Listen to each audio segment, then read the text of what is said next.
Hello again, everyone. Welcome to Washington Gun Law TV. I'm Washington Gun Law President William Kirk. Thanks for joining us. Hey, for those of you who regularly geek out on the channel, one, thank you. And two, you may recall this video we did last week, which was about the case of Barnett v. Raoul. But what it was really about was the Illinois Sheriff's Association weighing in on their petition for certiorari and filing an amicus in favor of the petitioner and against the Illinois Attorney General. Totally awesome.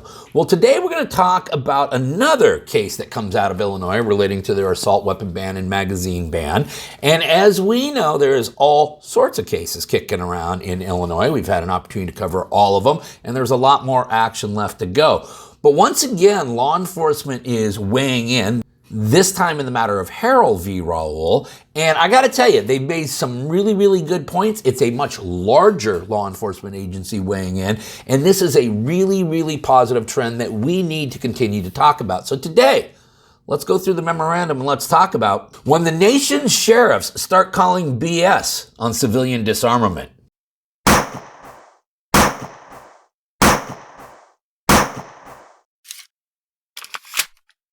Okay, today we are talking about one of the many assault weapon ban and magazine ban cases coming out of the state of Illinois, any one of which could end up before the United States Supreme Court.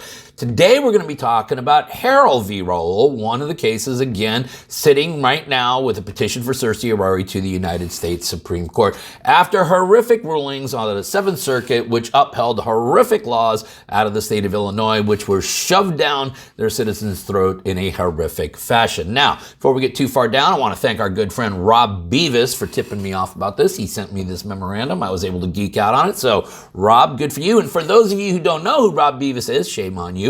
He is the named plaintiff in Beavis v. Naperville, yet another one of the challenges to all of the shenanigans going on in the state of Illinois. And in many ways, Rob got it worse than everyone else because he got it first. Okay, now, what I was talking about today is that the National Police Association, sounds pretty awesome, doesn't it, has filed an amicus brief in support of Harrel's petition for certiorari and review by the United States Supreme Court. Many of you may have not heard of this organization. I had only heard of them a little bit. So who exactly is the National Police Association?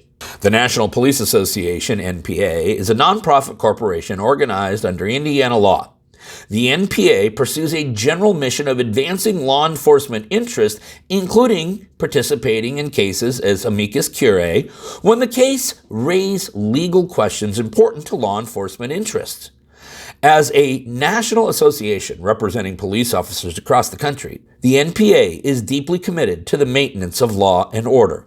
And again, I love the angle that these law enforcement agencies are able to take on this issue. And what you're going to see here is not only do they take a very aggressive angle, an angle that's based in reality and based in common sense and in their experience, but they really also are going to take the Supreme Court to task here.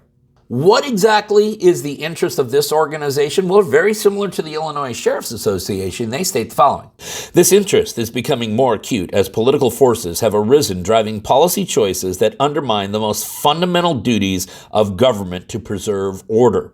Such policies have profound and primary effects upon the safety and well-being of citizens and police across the country, and secondary effects upon the Second Amendment as it is made into a scapegoat for the failure of these policies.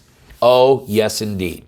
And listen, the NPA is not done criticizing some of these policies because, as they point out, the NPA sees the Illinois law here challenged as yet another manifestation of scapegoating for Illinois' policies favoring disorder and criminals.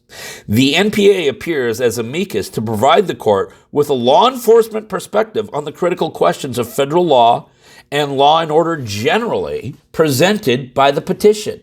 Now, one of the arguments that many people make in the 2A community, and it's true, is that the only way to stop a bad guy with a gun is a good guy with a gun. And now that, of course, we've gone out and depoliced our communities, those good guys with the guns more often have to be people like you rather than law enforcement. Well, the NPA was wise to this, and they pointed out, the NPA seeks to ensure that legally armed citizens remain available to supplement the nation's law enforcement in upholding public order.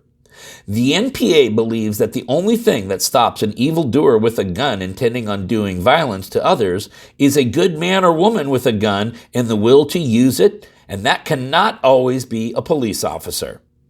The NPA believes that new laws outlawing weapons commonly possessed by law-abiding Americans will not only be ignored by criminals, but will also tend to promote crime.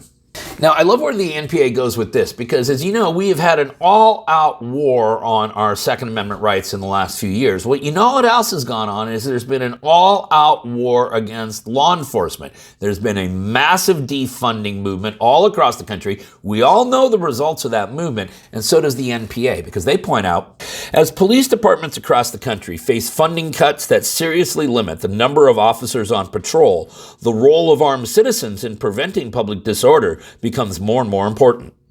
The cost and scale of anti-Second Amendment litigation is itself becoming inimical to the interest of the NPA and those that it represents, as scarce public resources to protect ordinary Americans are diverted to pay lawyers and experts clogging the courts that could otherwise be adjudicating criminal cases. Now, I've said on almost every video that I've ever talked about when speaking of law enforcement is that they have two roles, and they take both of them equally seriously. Number one, the obvious one, is they are there to police the community and make the community safer. They take that role very, very seriously. A second one, however, is they are to ensure that your constitutional rights are actually protected. And the NPA here expressly talks about that issue. A final important interest of the NPA is protecting the many policemen and women charged with enforcing the Illinois laws and similar laws from civil liability.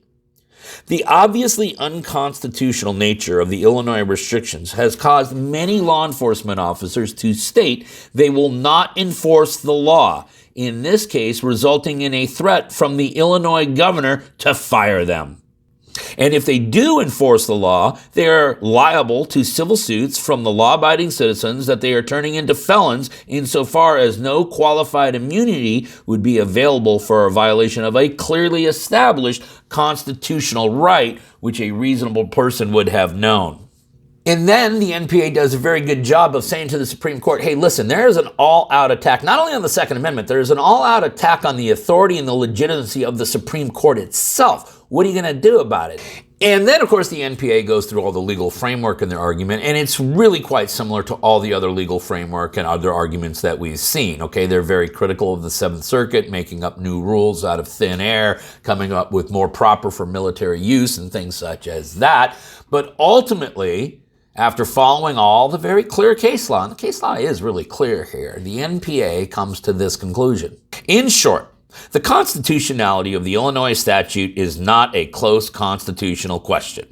The positions taken by the Seventh Circuit are not objectively reasonable positions that can be advanced in good faith by anyone respecting the Second Amendment. Now, there is a real criticism, and it's a legitimate criticism, that when we see all these liberal gun grabbers, and we see all the people in Hollywood who want to tell us how to live their lives, they're often surrounded by armed bodyguards themselves, while they're telling all of you that you shouldn't have guns to protect yourself. Well, this wasn't lost on the NPA either. Unlike the ordinary citizens, for whom the Second Amendment rights are frequently a life and death matter, the Second Amendment's opponents do not carry weapons to protect themselves and may even be protected by bodyguards. They live in a world so different from the world of criminality suffered by ordinary police and law-abiding citizens that they cannot begin to conceive the importance of the Second Amendment for its central purpose of self-defense, much less its importance as a doomsday provision designed for those exceptionally rare circumstances where all other rights have failed. Bravo. I think that is absolutely one of the best statements I've seen in any of these memorandums. Now, ultimately, they finish this up by challenging the Supreme Court and saying, hey, they're thumbing their nose at you. What are you going to do about it? Not only is the Second Amendment under attack, but the legitimacy and the authority of the nation's highest court is also equally under attack, as they put it. It is now clear that such disrespect extends to a host of federal appellate and trial courts besides the Seventh Circuit in open defiance of Heller and Bruin. All these courts are frankly engaged in what may be called legal insurrection against the Second Amendment. How good is that? Legal insurrection. Now, listen, this is an absolutely well-written brief. We're going to link it up down below so you guys can geek out on it. But they really kind of, I think, finish very strong, too, with yet another challenge to the Supreme Court. Unless this court puts an end to the wave of frivolous attacks on the Second Amendment, these gross wastes of public funding will continue to occur, fostering local disorder and continuing disrespect for the rule of law. The job of the nation's police officers will only get more difficult.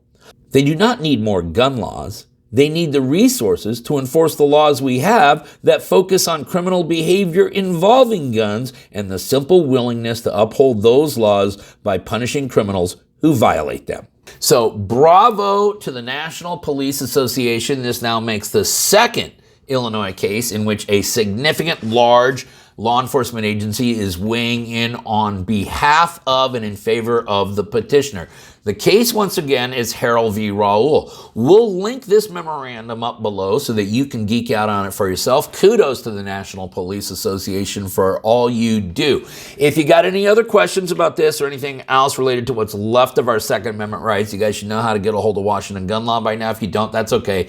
That information is down there in the description box as well. And then finally, let's everyone remember that part of being the lawful and responsible gun owner, like we talk about all the time here, is to know what the law is in every situation, how it applies to you in any instance that you may find yourself. Until next time, thanks for watching. Stay safe.